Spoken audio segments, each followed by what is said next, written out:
Salut! Si t'es en prépa scientifique pendant l'année scolaire 2024-2025 et que tu galères avec le français et philosophie, c'est le moment d'être attentif. Chaque année, un thème est imposé avec 3 œuvres à étudier. Et pour beaucoup, c'est déjà là que ça bloque. Il faut lire 3 bouquins. Alors déjà, il faut vaincre la flemme, et le pire, c'est de te rendre compte que tu n'y comprends rien. The fuck? Pour ne rien arranger, le correcteur avec qui je travaille a annoncé la couleur. Les œuvres de cette année sont vraiment plus compliquées que les années précédentes. Et malheureusement, tu ne peux pas faire l'impasse sur cette matière, car pour la majorité des concours, les coefficients des épreuves de France et philo sont tellement élevés que ça peut ruiner ton classement. Mais pas de panique, je suis là pour t'aider. Pour te faciliter la tâche, je vais te présenter le thème de l'année ainsi que les œuvres au programme. Et à la fin de la vidéo, je te proposerai des ressources pour travailler le plus efficacement possible. Mais avant de passer à la suite, je me dois de faire une petite mise au point sur l'évolution de PrépaUp et t'expliquer un changement important sur les résumés de cette année. Si tu n'en as absolument rien à faire, tu peux directement passer à la suite avec le chapitrage dans la barre de lecture ou dans la description. Si tu étais déjà là l'année dernière, tu as pu remarquer qu'il n'y a eu qu'un seul résumé sur YouTube pour l'année 2023-2024.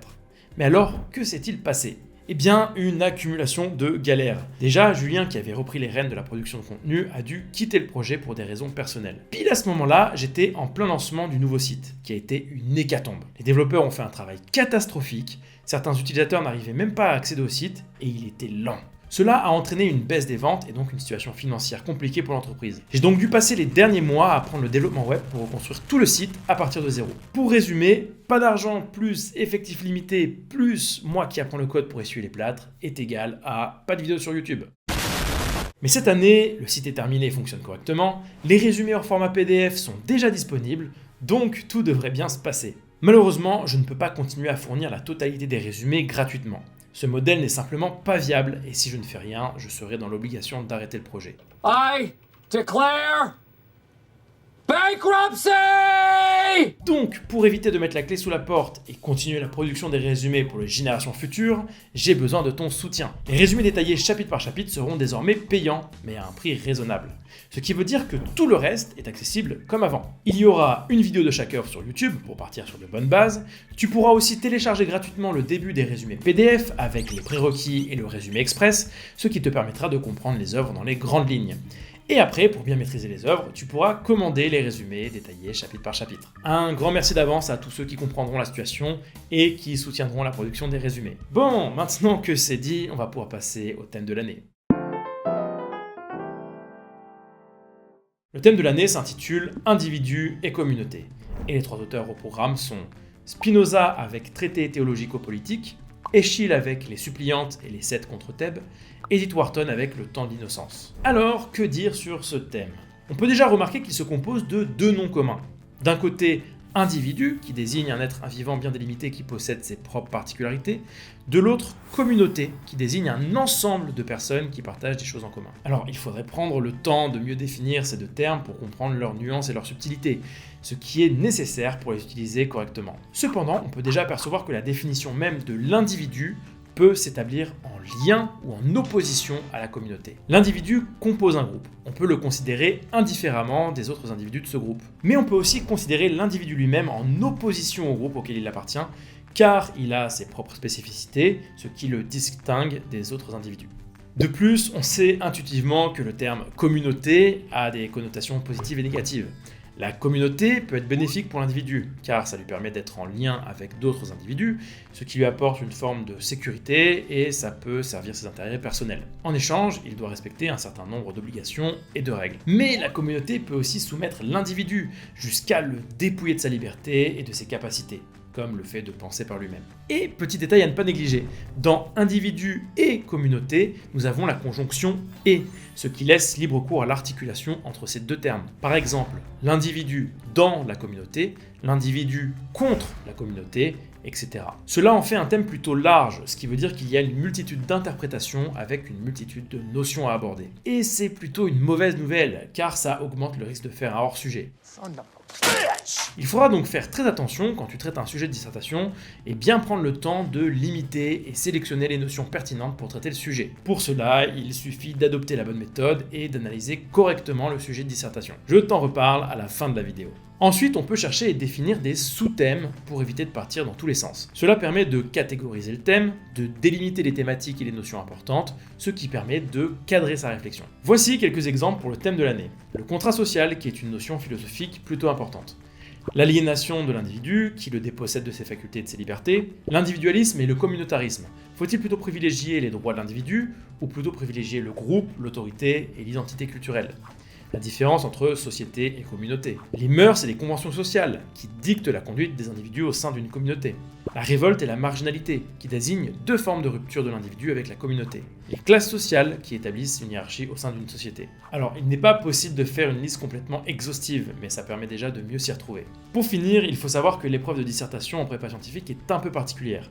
Il faut s'appuyer uniquement sur les œuvres au programme pour illustrer tes arguments dans une dissertation. Cela demande de faire le lien entre le thème et les œuvres, et d'en extraire des passages pertinents pour pouvoir les réutiliser. Bon alors, on n'est pas encore là, car la première étape pour toi, c'est de bien comprendre et de bien connaître chaque œuvre individuellement. Donc on passe tout de suite à la présentation des œuvres au programme. Pour commencer, l'œuvre philosophique s'intitule Traité théologico-politique et a été écrit par Spinoza. C'est sûrement l'œuvre la plus difficile car le langage est ancien, il y a pas mal de vocabulaire compliqué, il faut de la culture générale car Spinoza fait référence à l'histoire des Hébreux et c'est long. Là, je n'en peux plus. Je suis en bout du rouleau. J'ai envie de rentrer, me foutre mes savates et terminer bonsoir. Alors heureusement, il n'y a que la préface et les derniers chapitres au programme. Dans son traité, Spinoza décrit l'organisation entre les droits du citoyen, le pouvoir de l'État et la religion. Il veut prouver que la liberté de penser et de s'exprimer de chacun est nécessaire pour maintenir la paix au sein des États, mais aussi nécessaire à la bonne pratique de la religion. Il démontre aussi que la religion ne doit pas imposer ses opinions, ni avoir de pouvoir, et que c'est à l'État de cadrer la religion. Ensuite, nous avons deux pièces de théâtre grec antique de notre bon vieux Échille, les Suppliantes et les 7 contre Thèbes. 2 pour le prix d'un, ce genre de propos dont tu te serais bien passé. Alors déjà, premier barbelé, ces pièces s'inspirent de la mythologie grecque, et pour ne pas faciliter la tâche, chaque pièce interprète une partie d'un mythe seulement. En gros, t'arrives en plein milieu de l'histoire. Donc avant même de commencer la lecture, il faut être au point sur les mythes concernés. À cela se rajoute la difficulté de la langue, le format du théâtre antique et avec le chœur et le coryphée, plus toutes les métaphores et les moments interminables de lamentation. Ouais, il va falloir s'accrocher. Oh non, Bon, trêve de lamentation, voici un aperçu de ces pièces. Les Suppliantes s'appuient sur le mythe des Danaïdes. Les Danaïdes, ce sont les filles de Danaos, le roi de Libye. Elles cherchent refuge auprès de la cité d'Argos pour éviter un mariage forcé avec leur cousin. Là, il y a eu un coup de douce, une altercation avec mon cousin. Dans les 7 contre Thèbes, il s'agit d'un mythe de la malédiction des Labdacides. Tu sais, c'est la famille d'Oedipe là, qui tue son père et épouse sa mère sans le savoir. Et ben ce Oedipe a eu 2 fils, Éthéocle et Polynice, qui vont se chamailler pour le trône de Thèbes et qui finiront par s'entretuer. Pour finir en douceur, tu pourras profiter du Temps de l'innocence, un roman d'Edith Wharton. D'un point de vue du langage et du vocabulaire, il n'y a pas de difficulté particulière, mais c'est long et il faudra se taper des descriptions à rallonge. Ça fait beaucoup là, non? Bref, le roman raconte l'histoire de Newland Archer, un jeune membre respecté de la haute bourgeoisie new-yorkaise des années 1870. Mais le pauvre, son cœur balance entre 2 femmes. D'un côté sa fiancée May Welland, qui respecte les codes et lui assure sa place dans la bourgeoisie.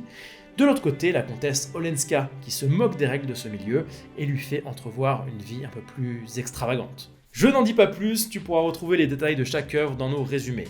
Donc si ça t'intéresse, mets un pouce bleu et abonne-toi pour ne pas manquer les prochains résumés sur YouTube.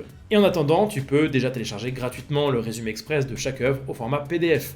Pour cela, il te suffit de cliquer sur les premiers liens dans la description. Je te mets aussi les liens vers les œuvres originales avec les bonnes éditions que tu devras te commander pour les cours avec ton professeur. Pour finir, je te conseille vivement de travailler la méthodologie de la dissertation pour respecter les critères de notation. Je te mets des liens vers des ressources, toujours dans la description. A très vite, ciao ciao.